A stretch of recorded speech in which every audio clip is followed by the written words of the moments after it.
32 মে আমরা মে মাসে আন্দোলন শুরু করছি। সেই 32 মে যদি 135 মে হয় সে পর্যন্ত আন্দোলন চলবে।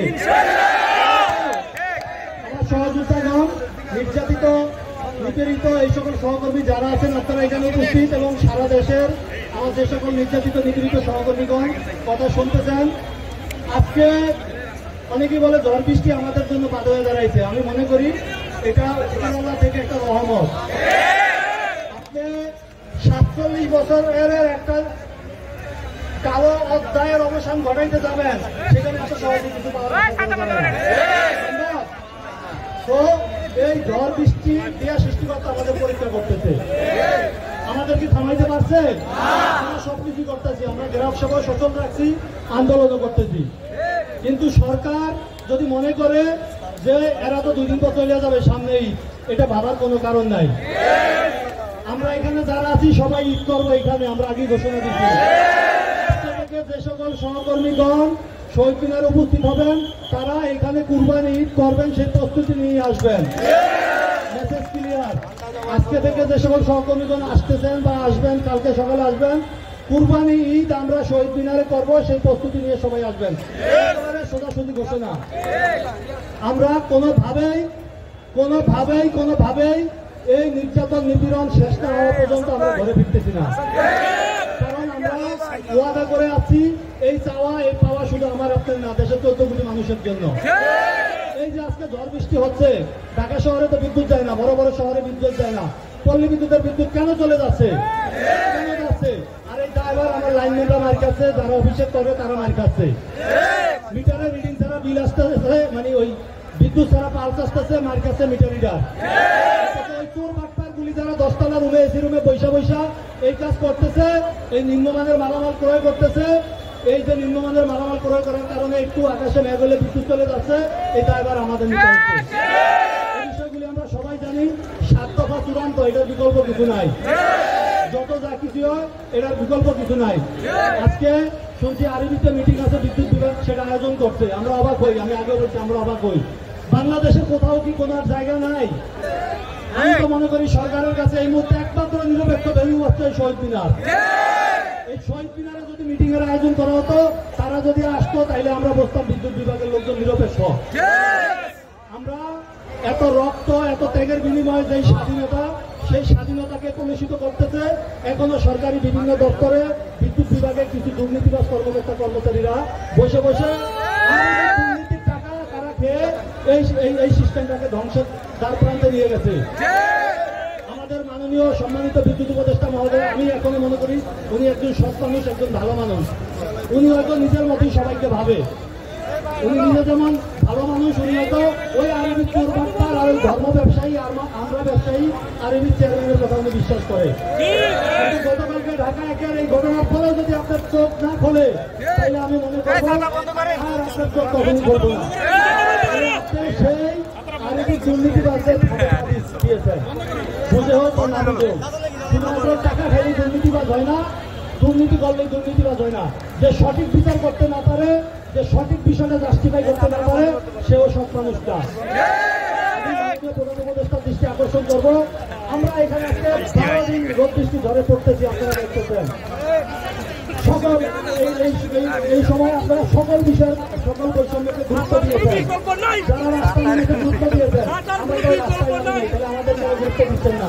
আমরা চাইলে তো যে কোনো মানুষের জন্য আন্দোলন করতেছি, সাধারণ মানুষকে আমরা কষ্ট দিব না। আপনারা যদি ভাবেন সাধারণ মানুষকে দুর্ভোগের শিকার হচ্ছে না, বিদ্যুৎ সাথে সচল আছে, সবকিছু ঠিকঠাক করছে, গুরুত্ব দেওয়ার দরকার নেই, এটা কিন্তু ভুল। মানুষের দেওয়ালে পিঠ থেকে গেলে কিন্তু কিছু করার থাকে না। এখন এই মুহূর্তে অনেক মানুষ কিন্তু, কারণ আমাদের অনেক লোক এখানে আছে, ঝড় বৃষ্টির দিনে এমনিতেই আমরা সেবা দিতে হিমশিম যাচ্ছি। সেখানে কিন্তু যে সকল জায়গায় ঝড় বৃষ্টির কারণে লাইন বন্ধ হয়ে গিয়েছে, সেই সকল জায়গায় কিন্তু এখন রিস্টোর করা সম্ভব হচ্ছে না। সুতরাং সরকারকে বলবো, ওই আরবির এসি রুমে মিটিং না করে, ওইখানে সেখানে না করে 7 দফা বাস্তবায়ন করেন। এই 7 দফা মানেই 14 কোটি মানুষের এটার সাথে স্বার্থ সংশ্লিষ্ট। কর্মকর্তা কর্মচারীদের জন্য না, 7 দফা মানেই 14 কোটি মানুষ।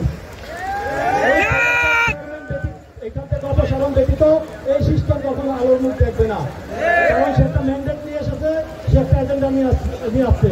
আমি তো গতকালকে বলেছি, একটা প্রতিষ্ঠানের প্রধানকে যখন তার প্রতিষ্ঠানের সবাই থুতু মারে, যখন সে গাড়ি থেকে নামতে ভয় পায়, ভুয়া ভুয়া বলে স্লোগান দেয়, সেই লোকটা কি স্বার্থে তারপরে ওই প্রতিষ্ঠানে থাকতে চায়? কিন্তু মাননীয় বিদ্যুৎ উপদেষ্টা সচিব মহোদয় বা সরকার যদি বিষয় এখনো করতে না পারে, একটি গুরুত্বপূর্ণ বিষয় কিছু নাই। আপনারা যদি মনে করেন সামনে বেড়া তৈরি যাবে যোদ্ধার মতো, এটা ভুল করবেন। পরিস্থিতি কিন্তু খারাপের দিকে যাচ্ছে। আমরা আপনাদের দিকে তাকিয়ে আছি, আবারও বলি আপনাদের দিকে তাকিয়ে আছি। মাননীয় প্রধান উপদেষ্টা মহোদয়ের দৃষ্টি আকর্ষণ করতেছি, সরকারের যারা গুরুত্বপূর্ণ ব্যক্তিবর্গ আছেন, আইন শৃঙ্খলা বাহিনীর যারা আছেন, আপনারা দয়া করে সঠিক তথ্যটা দেন। ওই স্বৈরাচার চেয়ারম্যানের ভয় পাই আপনারা খুব কিছুটা হবেন না। আপনারা চুপ আছেন মানে আপনারা 14 কোটি মানুষের সাথে বেইমানি করতেছেন। সরকার চুপ আছে মানে তারা 14 কোটি মানুষকে এটা থেকে বঞ্চিত করতেছে। সুতরাং এই যে আমাদের এখানে বোনেরা আছে, এরা জোর বৃষ্টি জোর প্রত্যেকটা আমার সহকর্মী ভাই বোনেরা সবাই আছে, তারা কিন্তু কোনো স্বার্থে আসে না এখানে, শুধুমাত্র নিজের স্বার্থে আসে নাই।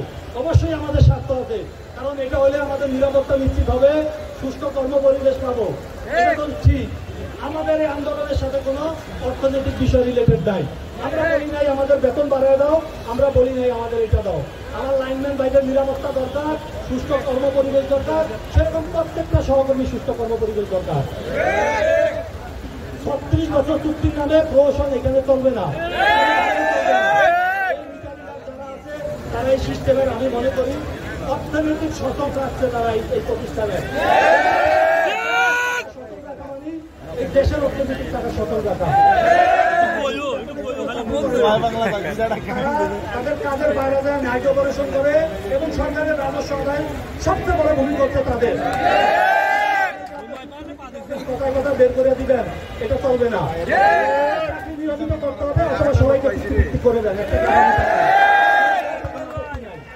এই প্রতিষ্ঠানে কোনো দ্বৈতনীতি থাকবে না, পরিচয় একটাই থাকবে, সেটা চুক্তি ভিত্তিক হোক, অনিয়মিত হোক, নিয়মিত হোক, লাউড এন্ড ক্লিয়ার, এই সিদ্ধান্ত সেটা তাই হোক।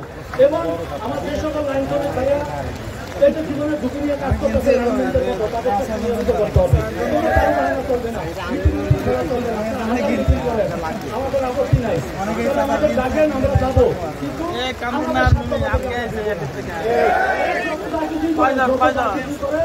ওই আরবি নামক সরকারি প্রতিষ্ঠান এটাকে যদি সরকারের আওতায় কার্যক্রম চালানো না হয়, এখানে কোনো সমস্যা হবে না। এবং ওই বাচ্চার দুর্নীতিবাদ চেয়ারম্যান সরকার উনি থাকা অবস্থায় এখানে কোনো সমস্যা হবে না। সে হাজার হাজার কোটি টাকা এখানে জমি যাচ্ছে। ওনার যদি ন্যূনতম ক্রিকেট বোর্ড থাকবে, গতকালকে ঘটনার পরে আমরা বিষয় দিলাম। সবাইকে বলবো আপনারা বন্ধুদের আপনি পুরোনো সৃষ্টিকর্তা সব কিছু দেখতেছে, আপনারা নিজের থেকে আপনি বলবেন আপনার সঠিক করতেছেন না, ভুল করতেছেন, আপনার ঠিক করে আপনি ভুল করতেছেন,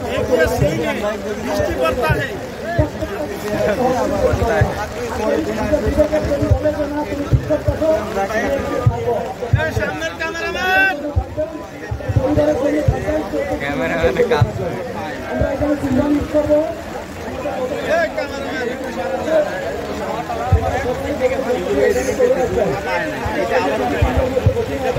সবাই ভালো